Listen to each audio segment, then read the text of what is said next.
Welcome back to the Mad Genius Thesis, everyone, where we explore that fascinating link between creativity and mental illness. Yeah, always a lot of debate around that.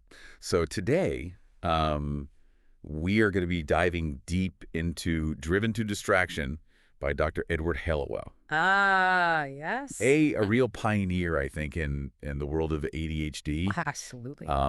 And so get ready for, I think, some serious aha moments as we unpack his groundbreaking insights. Yeah, and challenge some of those long-held assumptions about ADHD. Absolutely, a really misunderstood condition. And still, Yeah. So one of the things that I think is so striking about this book is how it really throws a wrench into that traditional, like, moral model of Right. ADD. Right. So back in 1994, Yeah. when this book first hit the shelves, the prevailing view was that ADD was basically a failure of willpower, Oh, the absolutely. product of bad Good parenting, parenting, yeah. or, a lack of Some discipline. discipline, yeah. It's like a character flaw, a moral failing, Right. rather than a neurological condition.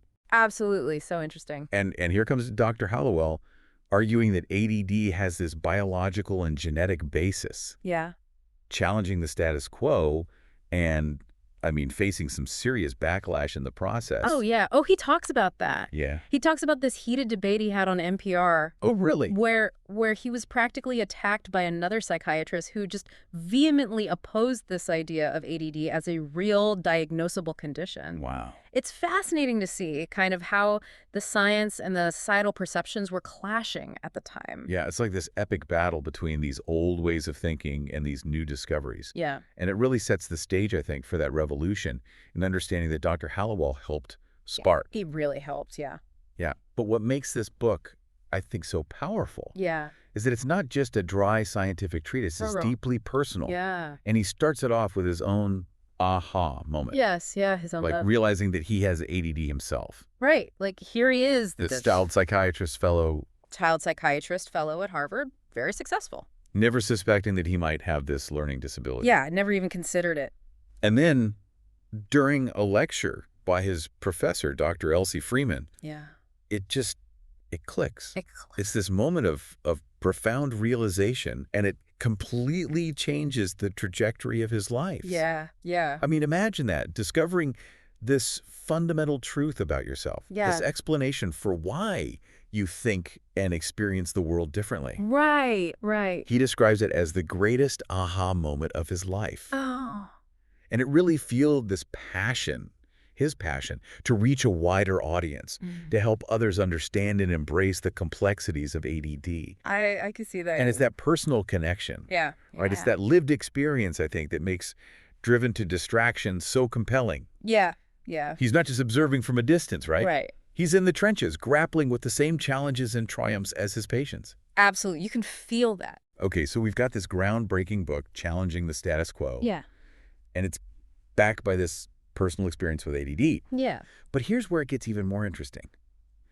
The 1990s Okay. became this decade of the brain, Mm-hmm. with scientific advancements providing this concrete evidence to support what Dr. Hallowell had been arguing all along. Exactly. So you have imaging studies, genetic research, family studies, Right. all these different lines of inquiry are all pointing to the biological and genetic roots of ADD. Yeah. It's not just a theory anymore. It's not in someone's head. Right. It's a real diagnosable condition It's a real thing. with a clear scientific basis. Scientific basis. So the science is catching up. Yeah. But what happens when ADD goes untreated? Yeah. The book really drives home the potential consequences, and they're pretty alarming. Dr. Russell Barkley, a leading ADD researcher, Yeah. describes the impact as more severe than any other mental health condition treated on an outpatient basis. Wow. That's a powerful statement. Right? Yeah. But he backs it up with some pretty sobering statistics. Yeah, like, think about this. He says 25% of the prison population might have undiagnosed ADD. Right. And the prevalence in the juvenile justice system is equally concerning. Absolutely. Really makes you think. Right. Yeah. It really makes you wonder how many lives could be changed Yeah. with early diagnosis and intervention. Absolutely. Yeah. And it's not just about avoiding these negative outcomes. Right. It's about unlocking potential, Right. about helping individuals with ADD thrive. And that's where the book really goes beyond just diagnosing the problem. Yeah. It emphasizes the need for a holistic approach to treatment. Right. one that goes beyond medication to address the whole person. Right. Dr. Hallowell doesn't just focus on the biological aspect. Right. He recognizes the crucial role of education, understanding, empathy, Right. structure in treatment plans. He also highlights the importance of coaching, having a plan for success, and physical exercise. And perhaps most importantly, Yeah. positive human connections. Oh, absolutely. He sees these connections as a vital force Yeah. in helping individuals with ADD thrive. Absolutely. And this isn't just anecdotal. Yeah. He cites research like the MTA study, Yeah, the yeah. largest study ever done on ADHD treatment.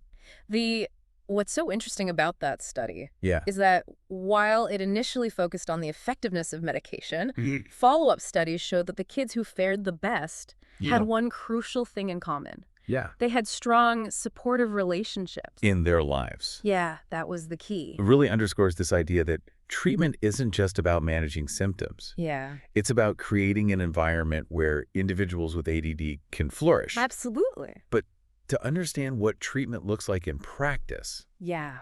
we need to kind of dive into the symptoms themselves. Right, right. And that's where Dr. Hallowell's case studies really bring the experience of ADD to life. I agree. He doesn't just list symptoms Right. in this, textbook way. Yeah. He introduces us to these real people Real people. who are grappling with the challenges and the triumphs of this condition. And the diversity of these cases is just fascinating. It is. You've got Jim, Yeah. this brilliant computer professional who constantly underachieves. Always underachieving, yeah. Then there's Carolyn, Yeah. this successful therapist who manages to hide her ADD for years, masking her struggles. Behind this facade of confidence. Of confidence and control. Well, right. Yeah. And then we have Max. Oh, Max. The wrestling enthusiast Great. whose boundless energy and seemingly fearless personality masked this deep-seated struggle with impulsivity and self-doubt. Right, and all these cases reveal the multifaceted nature of ADD, Right. and really challenge those stereotypical images we have of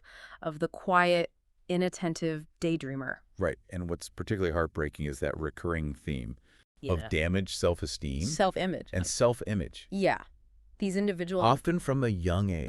from a young age. They're labeled as lazy, stubborn, disruptive. Right. I mean, imagine the impact of those labels. Yeah. Those constant reminders that you're somehow flawed or deficient. It's no wonder so many people with ADD internalize those messages and develop this negative self-perception. It's not just about struggling in school or at work. Right. It's about feeling fundamentally inadequate, about questioning your worth as a person. Absolutely.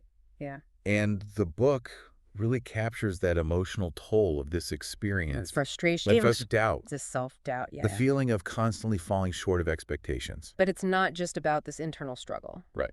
ADD also has these profound social consequences. Absolutely. The book highlights Yeah. the difficulties that people with ADD often face in interpersonal relationships. Yeah. Their inattentiveness, impulsivity, and difficulty picking up on social cues can lead to misunderstandings, conflicts. Yeah, sense of isolation. It's like they're missing some of those unspoken rules Yeah. of social interaction. Right. They subtle cues and nonverbal signals Yeah. that most people pick up on instinctively. And this can be particularly challenging during childhood, Oh, absolutely. when social dynamics are already so complex Right. and unforgiving. Yeah. The book shares some really poignant examples Yeah. of how these social difficulties play out, leaving children feeling ostracized, rejected, Or just different.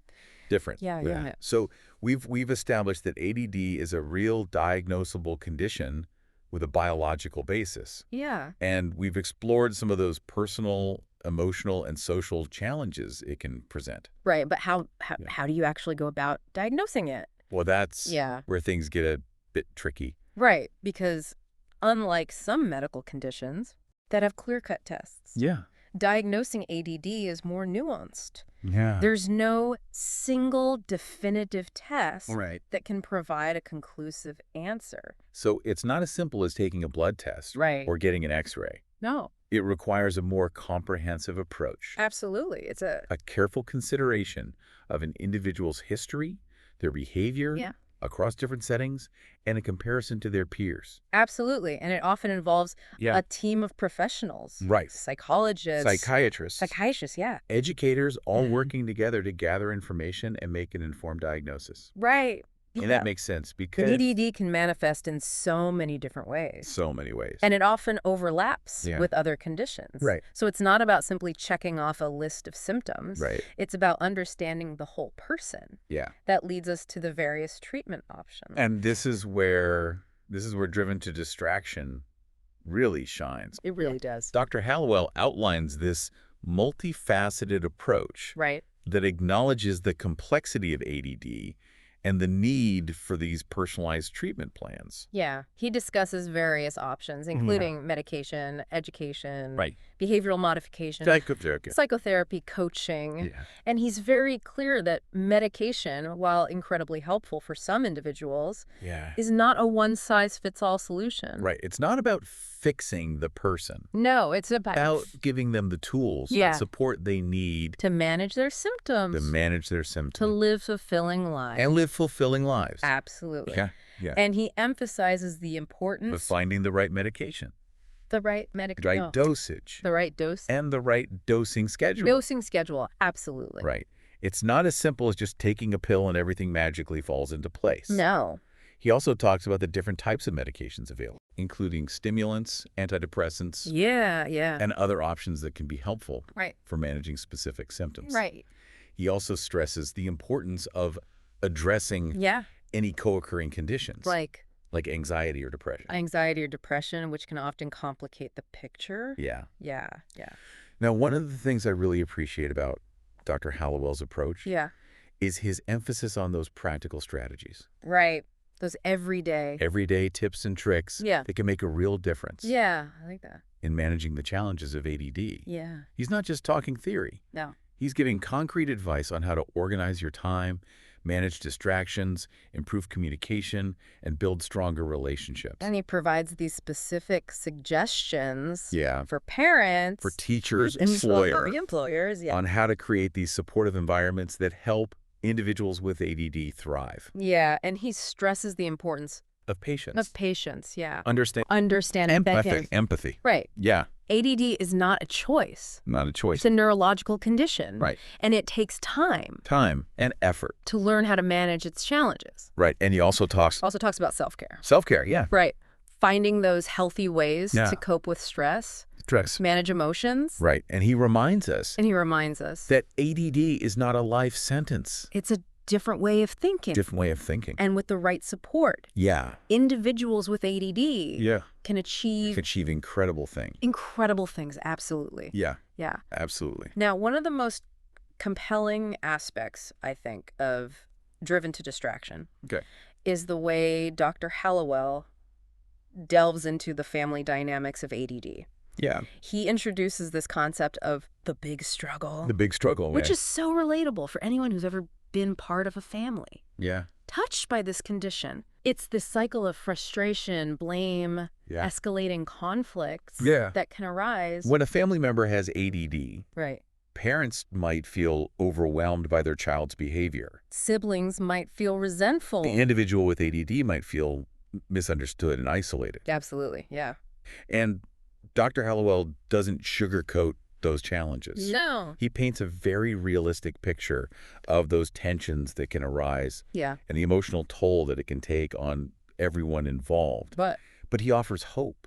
He does. He offers hope. Right. Yeah. He emphasizes the importance of shifting from a mindset of dictation to one of negotiation. Yeah. It's about moving away from those power struggles. Yeah. Finding ways to work together as a team.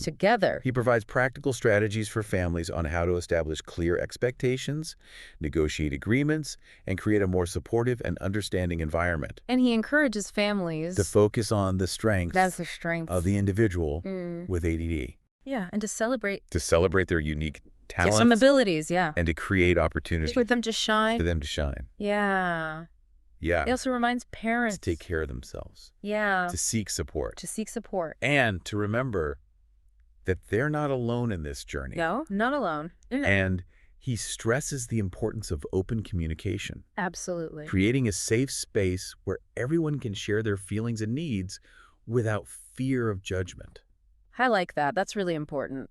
One of the things I found particularly insightful in this section is Dr. Hallowell's discussion of how family dynamics can inadvertently reinforce those negative perceptions of the individual with ADD.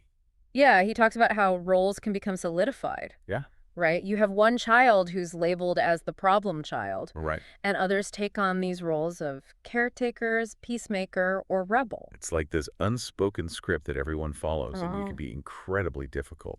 It can be hard to break free from those patterns. To break free from those patterns, right. Absolutely. And Dr. Hallowell challenges families. To rewrite that script. To rewrite the script. To see each member as an individual with their own strengths and challenges. Right. And to create this more flexible and supportive dynamic. Flexible and supportive dynamic. Yeah. He also emphasizes the importance of challenging those negative labels. Both within the family and in the wider community. Absolutely, yeah. He encourages parents to advocate for their children, to educate teachers and other professionals about ADD, and to create a more understanding and inclusive environment for all. And he reminds us that ADD is not a sign of weakness or a character flaw. It's just a different way of thinking. It's a different way of thinking, yeah. Yeah. And with the right support. Right. Individuals with ADD can achieve amazing things. Absolutely. I love that message. Yeah. Now, before we move on to our next segment, I want to touch on another important aspect of driven to distraction. Yeah. Which is the way Dr. Hallowell addresses the complexities of diagnosing ADD in adults. Oh, it's so crucial. This is so crucial. Yeah. Because for many adults, the signs of ADD might have been missed or misinterpreted during childhood. Right. Leading to years of struggle and self-doubt. Exactly. And as we've discussed, yeah, there's no single definitive test. Right. No blood test. For ADD. Yeah. No x-ray. Right. It requires this careful and thorough evaluation. Absolutely. It takes into account the individual's history, symptoms, and experiences. Across different settings. And Dr. Hallowell provides a very helpful framework for this evaluation process. Yeah. Outlining these key areas to consider. Yeah, like family history.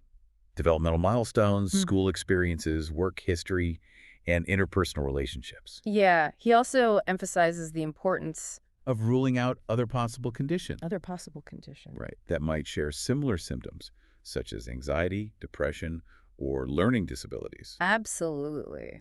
And he stresses the need to involve multiple sources of information. Right. Not just the individual themselves. Including the individual, family members, teachers, employers, therapists. It's about gathering a comprehensive picture. Not just relying on a checklist of symptoms. Right. And he provides practical advice for adults on how to prepare for an evaluation. Yeah. What questions to ask.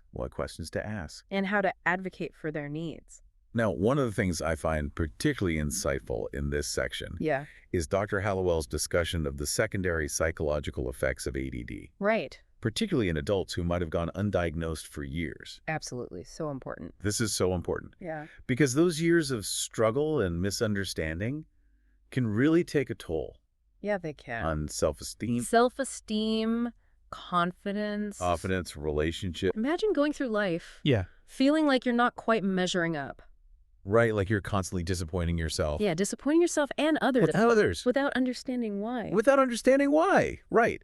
It's no wonder that many adults with ADD develop coping mechanisms that might be misinterpreted. Yeah, misinterpreted as laziness. Apathy, or even defiance. Yeah. And Dr. Hallowell talks about how these negative experiences... they can lead to feelings of inadequacy, shame, and even self-sabotage. Yeah. And he stresses the importance of addressing these underlying emotional wounds. Absolutely. As part of that treatment process. Right. It's not just about managing symptoms. No. It's about healing those deeper wounds. And building this more positive, resilient sense of self. And he reminds us that it's never too late. To seek help. To understand yourself better. And to create a more fulfilling and meaningful life. Absolutely. Absolutely. Now, before we wrap up this segment, I want to share another fascinating aspect of driven to distraction. Okay. That really speaks to this idea of the Mad Genius Thesis. Yeah. Dr. Hallowell devotes this whole section to discussing the potential for misdiagnosis. Right. Particularly when it comes to conditions that might overlap or mimic ADD symptoms. Yeah. This is where things get really interesting because it challenges us to think beyond these neat diagnostic categories and consider the complexity of human experience. One of the conditions he highlights is dissociation. Dissociation, yeah. Which can often be mistaken for distractibility or inattentiveness. Right, right. It's a state of detachment from reality. Often triggered by trauma. Often triggered by trauma. Yeah. That can manifest as zoning out, daydreaming. Yeah, losing track of time. Losing track of time. And Dr. Hallowell emphasizes the importance of considering trauma history. Yeah. And ensuring an accurate diagnosis. Yeah. As the treatment for dissociation differs from the treatment for ADD. He also talks about the potential for misdiagnosing ADD as passive-aggressive personality disorder. Oh, that's interesting. This is particularly intriguing because it challenges those traditional psychological interpretations of behavior. Right. Instead of viewing passive-aggressiveness as a deliberate act of hostility, Dr. Hallowell suggests that it might be a manifestation of the core ADD symptoms, distractibility, impulsivity, and difficulty following through on commitments. Right. Yeah. It's a reminder that sometimes what looks like a personality flaw might actually be a symptom of an underlying neurological condition. Absolutely. And this leads us to a broader question. Yeah. How much of what we label as personality is actually influenced by neurobiology? That's a great question. It is a great question. Yeah. And it brings us back to this idea of the Mad Genius Thesis. The Mad Genius Thesis. Could it be that some of the traits we associate with genius, like unconventional thinking, intense focus, a willingness to break the rules, are actually rooted in neurodiversity? That's a fascinating possibility. It is. Yeah. And it challenges us to rethink our definitions of normal and different, and to appreciate the diversity of human experience. Absolutely. That's what it's all about. So as we move into our final segment, we'll delve deeper into this connection between ADD and creativity, exploring some specific examples from history. I like it. And examining the evidence for and against the Mad Genius Thesis. Yeah, the Mad Genius Thesis. Stay tuned. Stay tuned. You know, one of the things that really struck me about Driven to Distraction is how Dr. Hallowell doesn't shy away from the messiness of real life. Right. You know, he presents these case studies that aren't always neat and tidy. Right. And they really challenge our assumptions about what ADD looks like. Absolutely. I mean, take Carolyn Deauville, for example. Yeah. Here's this woman who's this successful therapist, yet she manages to hide her ADD for years. Yeah. It makes you realize how much people can compensate and adapt. Right. Especially when society sends this message that certain ways of thinking are wrong or defective.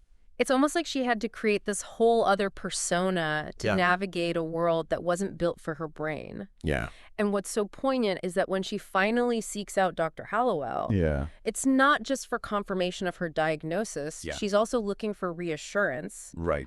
For validation that she's worthy despite her struggles. It really speaks to that emotional toll, I think, of living with undiagnosed ADD, that feeling of being different, of not quite fitting in. Yeah, and it highlights the importance of self-acceptance. Right. Once Carolyn understands her ADD, she can stop blaming herself and start working with her strengths.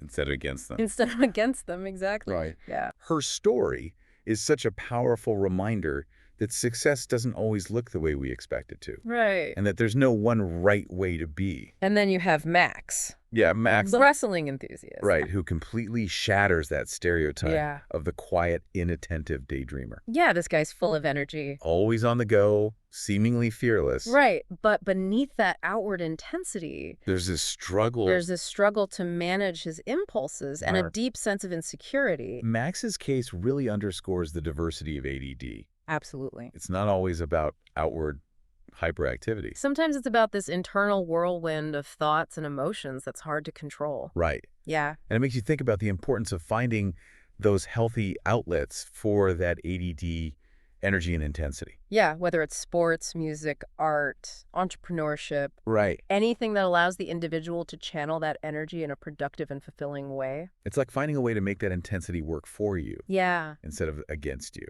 And that brings us to this fascinating connection. Yeah. Between ADD and creativity.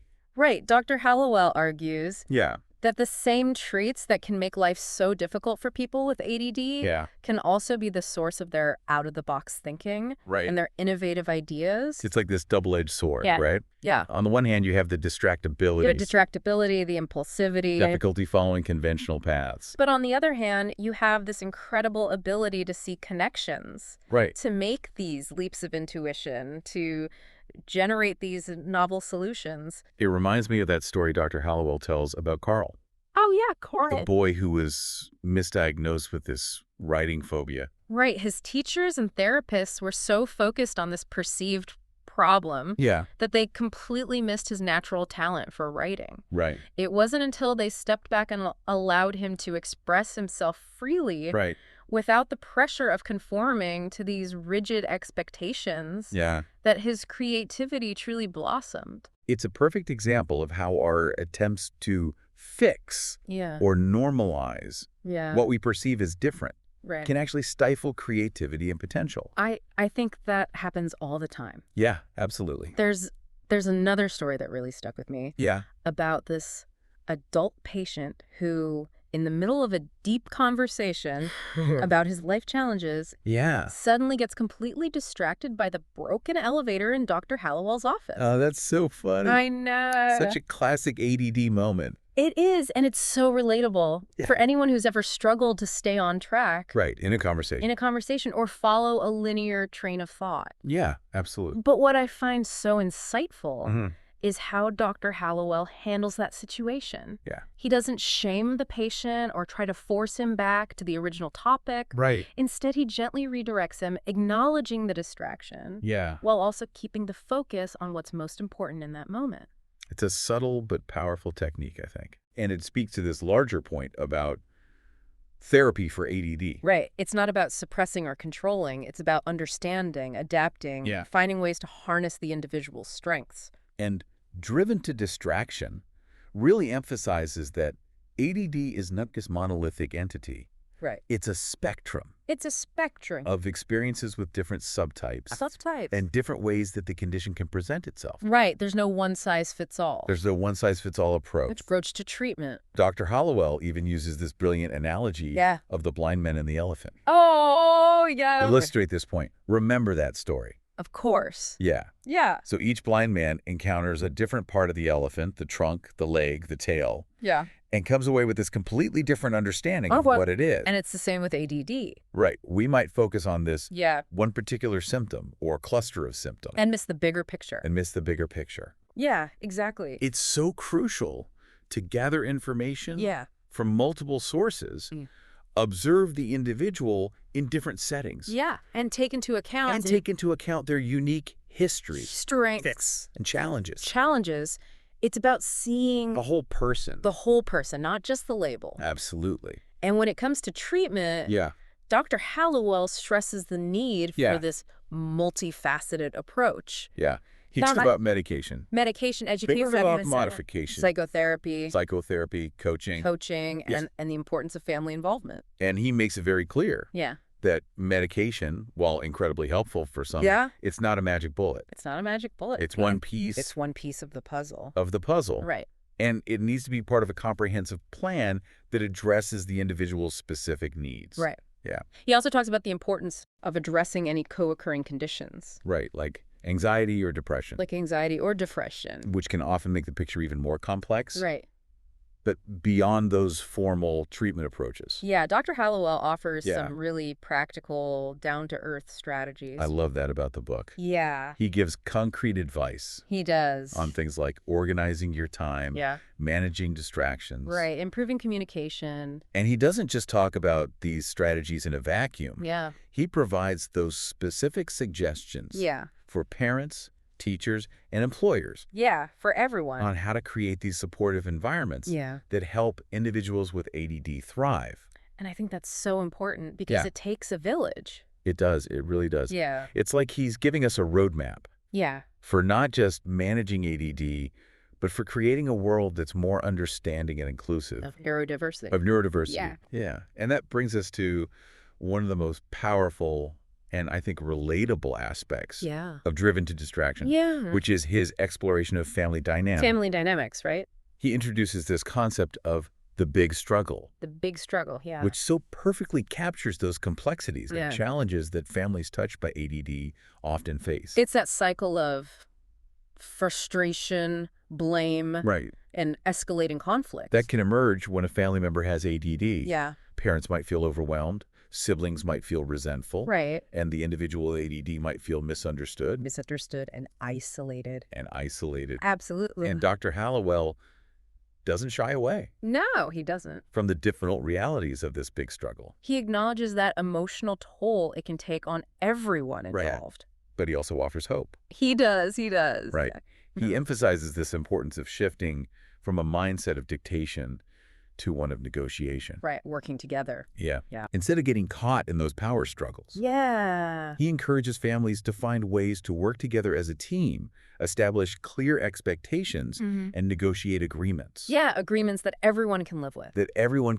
Right, and he reminds parents to focus on the strengths of the individual with ADD. Yeah, to celebrate their unique talents and abilities. And to create opportunities for them to shine. Yes, absolutely. He talks about the importance of challenging negative labels. Yeah. Both within the family and in the wider community. Right. And he encourages parents to advocate for their children. Yeah. To create this more understanding and inclusive environment. And I think that's one of the most valuable takeaways from this section. It's not just about managing ADD. Right. It's about shifting our perspective. Right. About recognizing that different isn't deficient. Exactly. Yeah. It's about embracing neurodiversity. Yeah. And creating a world where everyone can thrive, regardless of how their brains are wired.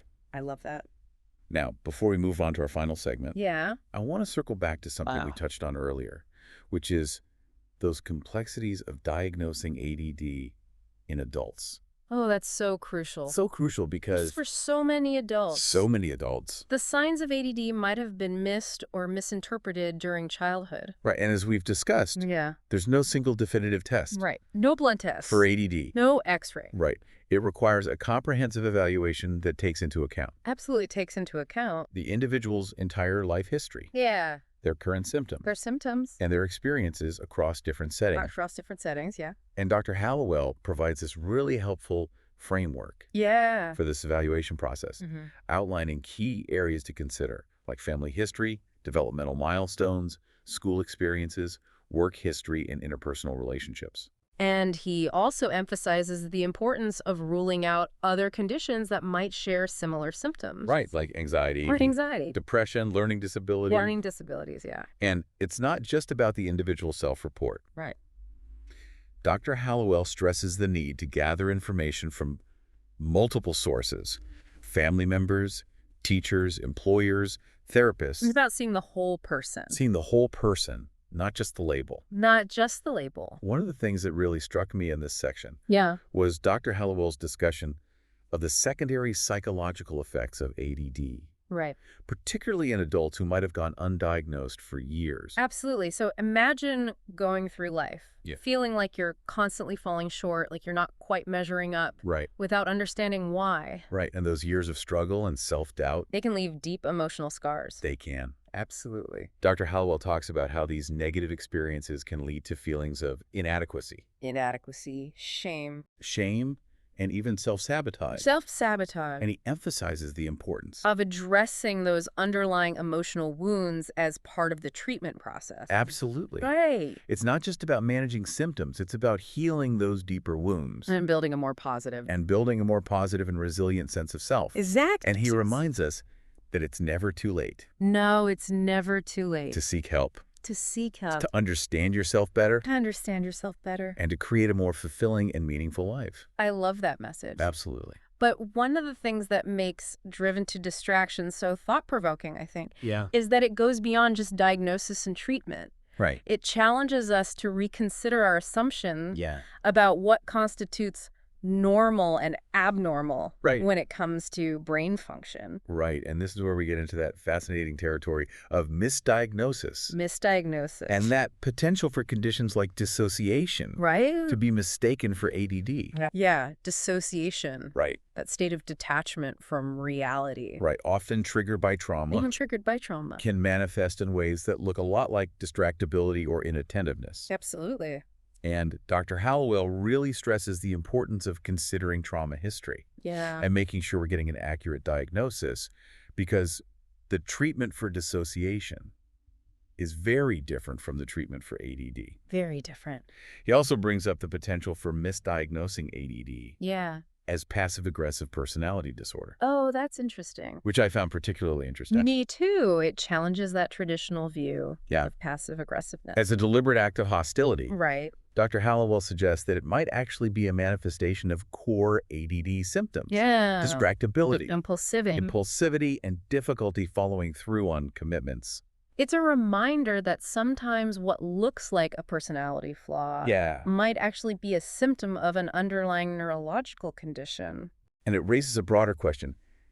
How much of what we call personality is actually shaped by our neurobiology? It's a fascinating thing to ponder. It is. And it leads us right back to that central question of this deep dive. The Mad Genius Thesis. The Mad Genius Thesis. Could it be? Could it be that some of the traits we associate with genius. Right, that unconventional thinking. Laser focus. That willingness to break the rules. Are actually rooted in neurodiversity. Right. Could it be that some of history's most brilliant minds, the Einsteins, the Da Vincis, the Edisons, might have had ADD? It's a tantalizing question. It is. And one that we'll explore more deeply in our next segment. As we delve into the historical evidence for and against the Mad Genius Thesis. But before we do that, I want to touch on another fascinating case study from Driven to Distraction that really highlights the complexities of diagnosis. And the importance of understanding the whole child. Oh, yes. The story of Polly McBride and her daughter Penny. This one really gets into those nuances of how parental perception can influence our understanding of a child's behavior. Absolutely. So Polly brings Penny to Dr. Hallowell because she's concerned about her daydreaming and falling behind in school. But here's the catch.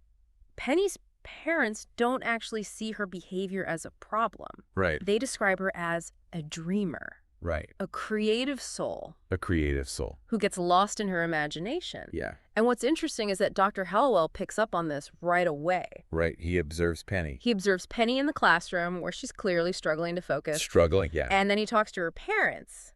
And instead of listing all of Penny's difficulties, the parents share these heartwarming stories about her vivid imagination. About these faraway stories. Used to create together. And it's so beautiful to see how their love and acceptance shaped their perception of Penny. It really did. But it also raises a question. Right. When does daydreaming cross that line from a harmless quirk to a sign of a potential problem? That's a good question. Right. Yeah. And that's where Dr. Hallowell's expertise comes in. Absolutely. He takes this comprehensive approach, gathering information for the teacher, observing Penny in the classroom, conducting neuropsychological testing, and then sitting down with the family to discuss his findings. And it turns out that Penny has both ADD without hyperactivity. And expressive and receptive language disabilities. Right, so there's more going on. There's more going on than just daydreaming. And this is where that idea of a conundrum kid comes in. Or conundrum kid, yeah. It's this term coined by learning disabilities expert Priscilla Vale.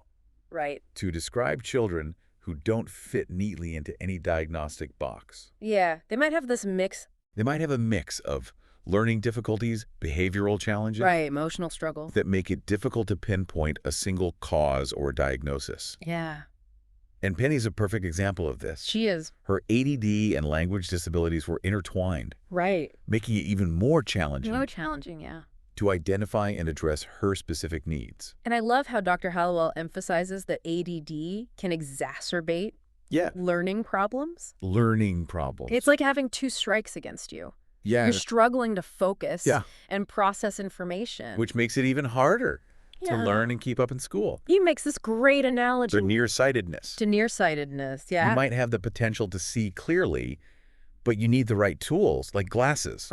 To correct that vision problem. And in the case of ADD, medication, therapy, educational support can be those glasses that help the individual access their full potential. It's a powerful way of understanding how ADD can impact learning. Absolutely. And it underscores the importance of addressing both the ADD and any co-occurring learning difficulties. Yeah.